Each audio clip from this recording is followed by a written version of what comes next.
अब चलिए सबसे पहले इलेक्ट्रोमैग्नेटिक वेव्स में हम लोग देखते हैं डिस्प्लेसमेंट करंट क्या होता है।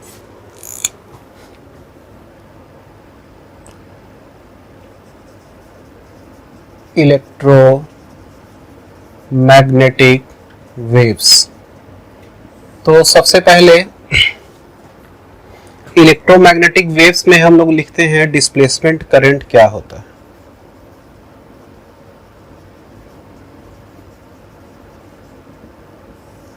तो देखिए डिस्प्लेसमेंट करंट में पहले डिस्प्लेसमेंट का समझने से पहले ये समझिए कि इलेक्ट्रिक फील्ड मैग्नेटिक फील्ड को जनरेट करता है, तो मैग्नेटिक फील्ड भी इलेक्ट्रिक फील्ड को जनरेट करेगा। ठीक है, इसमें हम लोग लिखते हैं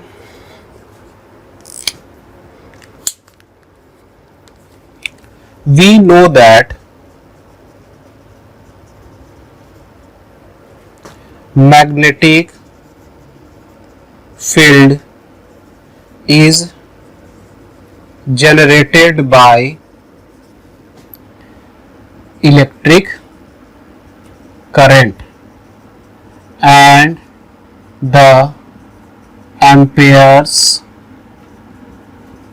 circuital law have equation integration of B dot dl is equal to mu naught I, where B dot dl is the line integral of magnetic field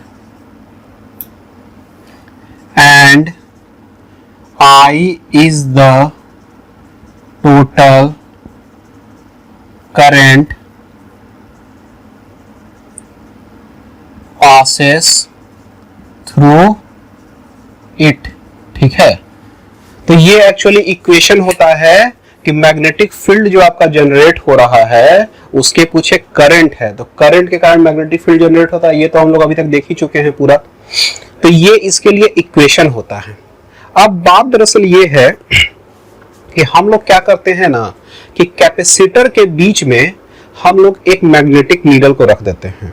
ठीक है, तो मैग्नेटिक नीडल को रखते हैं तो होता क्या है कि जब कैपेसिटर चार्ज होता है तो मैग्नेटिक नीडल डेविएट होना स्टार्ट हो जाता है। अब ये डेविएट हो रहा है तो विदाउट मैग्नेटिक फोर्स तो ये डेविएट हो ही नहीं सकता है, तो मैग्नेटिक फोर्स के डेविएट हो रहा है, इसका मतलब मैग्नेटिक फील्ड है अंदर में, तभी मैग्नेटिक फोर्स लग रहा है। तो मैग्नेटिक फील्ड कहां से आ गया? मैग्नेटिक फील्ड वहां पे तो कैपेसिटर का प्लेट में बीच में आपका कोई भी इलेक्ट्रिकल करंट नहीं होता है। ठीक है, इलेक्ट्रिकल कोई चार्ज यहां से वहां ट्रांसफर नहीं होता है। ठीक है, कि कैपेसिटर से यहां से यहां चार्ज चला गया, काहे कि बीच में एकदम वैक्यूम किया हुआ रहता है। ठीक है, तो चार्ज तो जा नहीं सकता है, करंट तो जा नहीं सकता है, तो फिर वहां पे मैग्नेटिक फील्ड कहां से जनरेट हो जाता है। ठीक है, तो ये वाला जो क्वेश्चन है ना ये एक्चुअली बहुत इंपॉर्टेंट है, तो कहां से जनरेट होता है तो वहीं पर हम लोग समझेंगे कि कुछ अंदर में जरूर यहाँ पे हो रहा है कि मैग्नेटिक फील्ड जनरेट जरूर हो रहा है, और कहां से जनरेट हो रहा है, क्या सोर्स है, इसके बारे में हम लोग यहाँ पे लिखते चलेंगे। ठीक है, बारी बारी से। When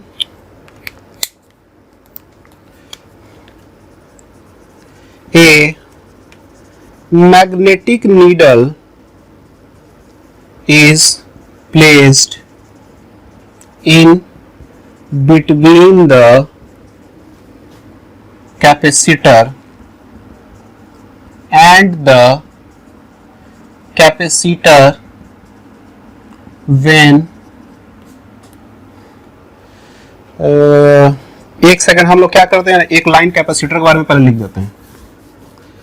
late us we have a capacitor plates and it is charging or discharging. We must know that the capacitor plates, we must know that there is vacuum in between the capacitor plates, ठीक है. So there is no flow of charge or electric current in between plates of capacitor, ठीक है. तो current तो हो नहीं सकता है. When a magnetic needle is placed in between the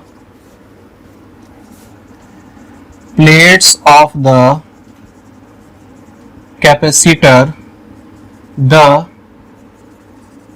magnetic needle moves. It means there is a magnetic force and magnetic force is coming from a magnetic field. So from where this magnetic field is coming, ठीक है. चलिए इसको हम लोग मिटा देते हैं. अब इसको उतार लीजिए.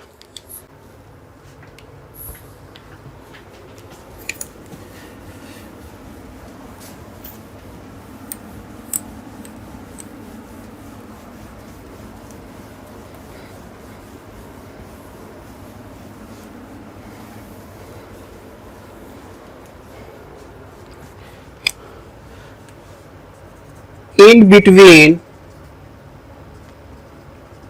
capacitor plate,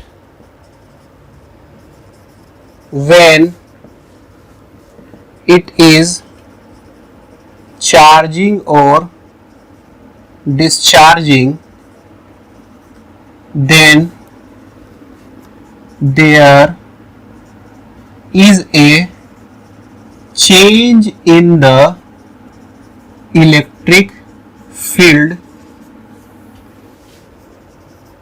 between the capacitor plate, ठीक है. तो दोनों के बीच में क्या हो रहा है? इलेक्ट्रिक फील्ड का चेंज हो रहा है प्लेट के बीच में. So this change of electric field is generating magnetic field between the plates of the capacitor. The relation between changing electric field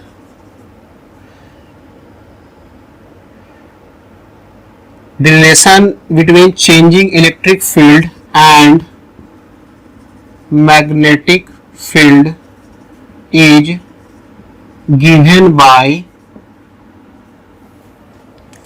B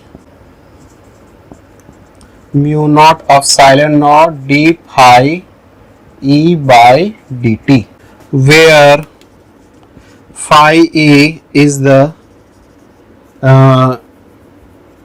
electric flux, ठीक है, थ्रू द लूप. जो loop से हम लोग ले रहे हैं लाइन इंटीग्रल, ठीक है, ये लूप में लेते हैं पूरा, डीएल को इंटीग्रेट कर देते हैं. And D phi E by D T is the rate of change of electric flux, ठीक है. तो चलिए ये इक्वेशन हो गया. सो द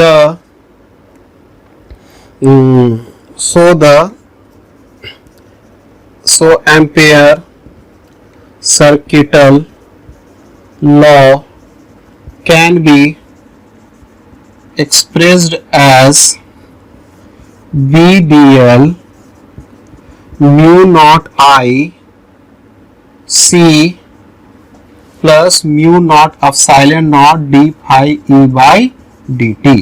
तो ये हो जाएगा इसका संशोधित रूप, ठीक है।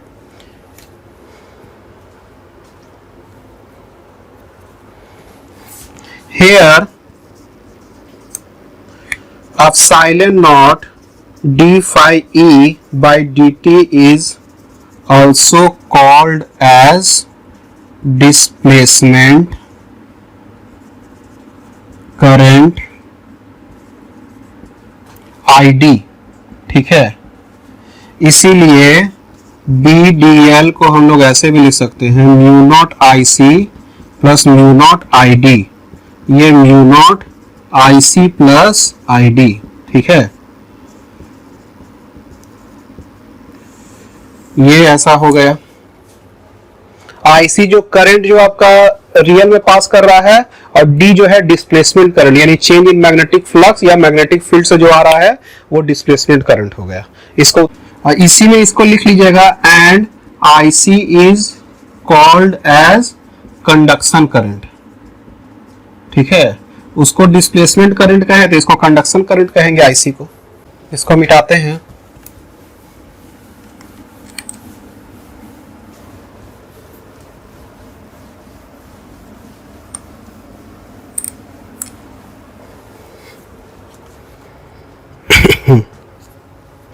एक फिगर दिया हुआ है आपके पास,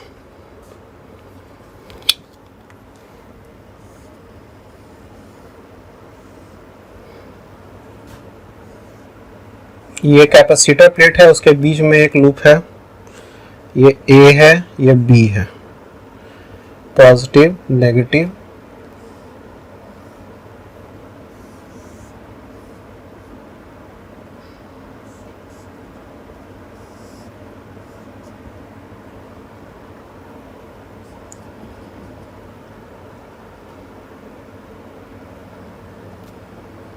ये करंट का डायरेक्शन हम मानेंगे तो इसको आईडी, करंट जा नहीं रहा है, ये आईडी डिस्प्लेसमेंट करंट, और इसको आईसी कंडक्शन करंट कह दिए, ठीक है। अच्छा, इसके बीच में एक रजिस्टर भी मान लीजिए लगा देते हैं।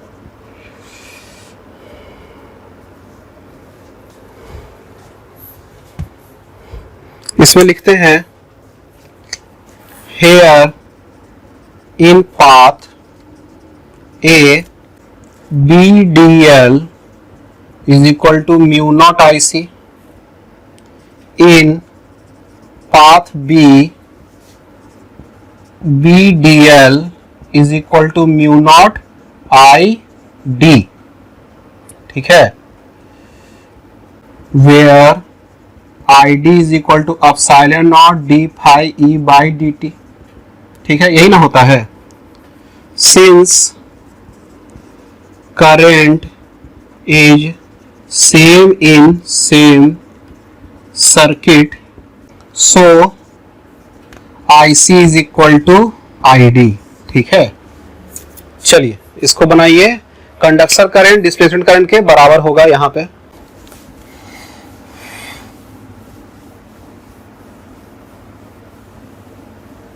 लिखते हैं we have EDL is equal to d phi b by dt, minus sign लगा देते थे इसमें, where EDL is the line integral of electric field E, ठीक है, and D phi B by D T जो आपका होता था चेंज इन मैग्नेटिक फ्लक्स, ठीक है। Also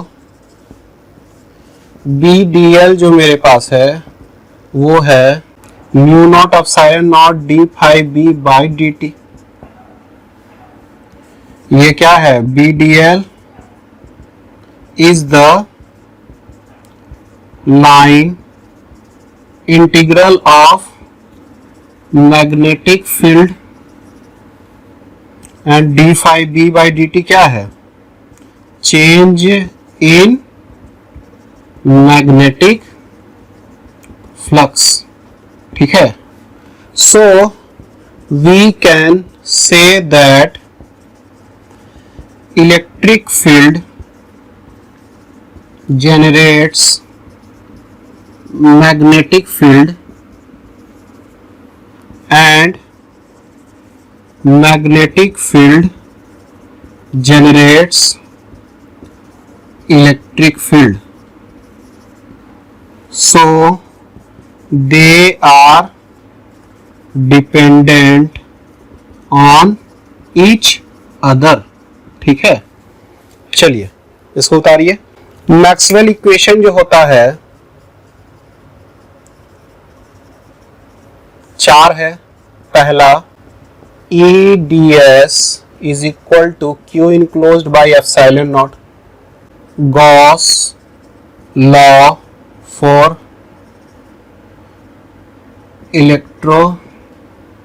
Gauss law for electricity. ठीक है.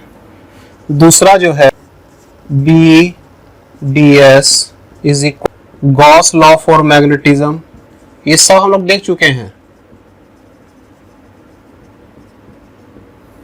तीसरा जो है E dl जो अभी लिखे हम लोग d phi b by dt Faraday's law. चौथा जो है B dot dl mu naught IC plus mu naught epsilon not d phi b by dt Ampere's Maxwell law. ठीक है, तो ये चारों इक्वेशन हो गया आपका मैक्सवेल इक्वेशन. चलिए इसको उतारिए. ये हो गया. During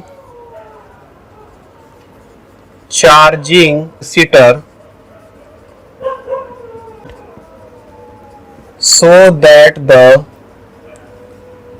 displacement current between the plates is equal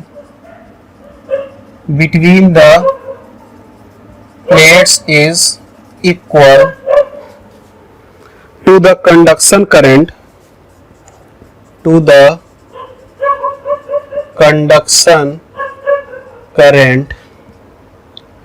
in the connecting wire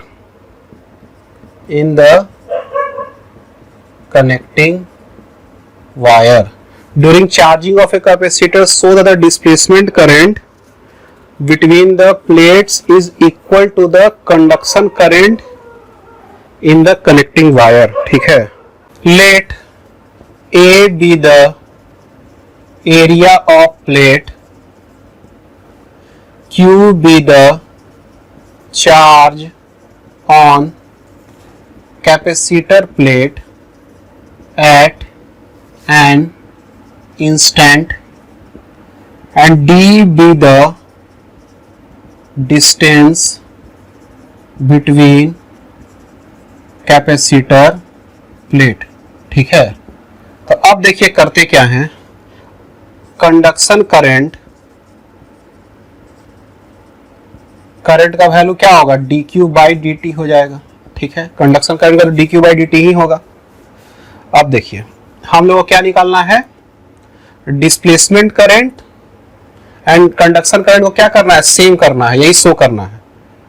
for displacement current लिखते हैं पहला electric field between plate is equal to sigma by epsilon naught, और ये हो जाएगा Q by A epsilon naught. तो Q by A epsilon naught. तो अब लिखते हैं इलेक्ट्रिक फील्ड बिटवीन प्लेट्स. अब लिखते हैं flux of electric field between plates जो आपका हो जाएगा वो क्या हो जाएगा? इलेक्ट्रिक फील्ड इनटू एरिया, तो Q by A epsilon naught into A, तो Q by A epsilon naught आपका हो गया। ये फ्लक्स हो गया इलेक्ट्रिक फील्ड का। अच्छा, rate of change of flux हो जाएगा D phi E by D T, तो ये क्या हो जाएगा D Q by epsilon naught by D T. ठीक है, तो 1 by epsilon naught D Q by D T हो गया। ये rate of change of flux हो गया। अब हम लोग लिखते हैं displacement current, ID is equal to epsilon naught D phi E by D T होता है, एप्सिलॉन नॉट और 1 by epsilon naught D Q by D T. तो ये क्या आ गया D Q by D T, किसका वैल्यू, डिस्प्लेसमेंट करंट का वैल्यू आ गया ID। ठीक है, so ID is equal to IC is equal to D Q by D T, hence proved. ठीक है, तो ये प्रूव हो गया, IC is equal to ID आपका हो गया। ठीक है, चलिए ये हो गया, इसको उतारिए।